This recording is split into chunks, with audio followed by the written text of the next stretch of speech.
Alors, on attaque avec quoi? Eh bien, on attaque avec un problème. Le matin, est-ce que vous arrivez à vous regarder dans la glace ou c'est un petit peu compliqué peut-être Moi j'ai un problème de cheveux le matin. le cheveu. Moi, je pense que pour Camille, c'est pas vraiment un problème. Non, mais voilà. Pour Marion non plus, d'ailleurs. J'allais éluder Marion et Camille, bien sûr. Peut-être Mathieu. Non, moi j'aime bien regarder Camille le matin dans la salle de bain. C'est ça la question. En tout cas, il y en a un qui s'appelle Diego Armando Maradona, 54 ans, et qui peine, lui, à se regarder. D'où, eh bien, une opération de chirurgie esthétique, dont on voit les images enfin publiquement après des semaines de rumeurs et de photos volées.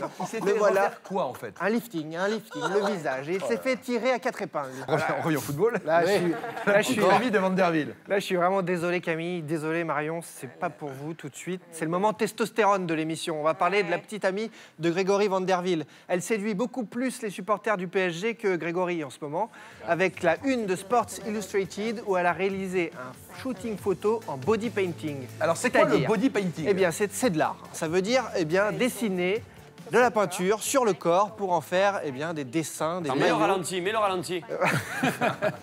Non, mais Elle là, s'appelle Rose. Elle a un soutien-gorge. Elle a un Non, haut, non, là. elle a pas de poil en bas et puis elle a pas de soutien-gorge parce que sinon on a l'impression qu'elle a un maillot, c'est un faux maillot en fait. De tissu. Elle s'appelle Rose Bertram. Son compte Instagram cartonne dans le monde entier. Vous vous en doutez avec ses images, bien sûr.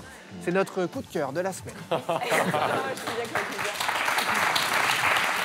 temps, sûrement en ce moment, on pourrait dessiner vachement plus de trucs sur le ventre.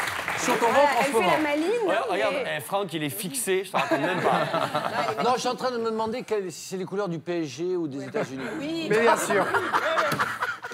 Une blessure au Chili, on revient au foot. Ouais, on retrouve le terrain, enfin, rassurez-vous, pas pour longtemps. C'est la rentrée en jeu la plus spectaculaire de l'année. Au Chili, au Wanderers de Santiago, cet homme, 56e minute, rentre en jeu et aïe, Il se claque. on se rend Non. pas le mollet. Il a joué 4 secondes. Voilà, ça y est, c'est fini. Il faut changement. Changement, c'est fini. Vous voyez, Mathieu, vous n'êtes pas le seul paumé sur un terrain de foot aujourd'hui. hein. C'est génial, j'ai trouvé plus mauvais que moi. Ah là là, regardez ça. Incroyable. On va terminer avec une simulation. Non. J'adore simuler. Alors, Marion, on y va avec une simulation. Direction l'Ukraine. Thibaut, pardon. C'est pas grave. Jean-Pierre, allez, vas-y. En direction l'Ukraine, on le sait, le pays est en guerre, mais pas besoin de voir de la violence partout. Alexander Noyok en est la preuve. Regardez, il se tord de l'humeur. Ça fait 10 secondes, il avait rien du tout. Et il est déjà de retour, tout va bien. Ça, c'est du truc, Michael, on voit pas trop ça dans le rugby. Et après, on critique le foot féminin. Voilà. Merci beaucoup, Thibaut.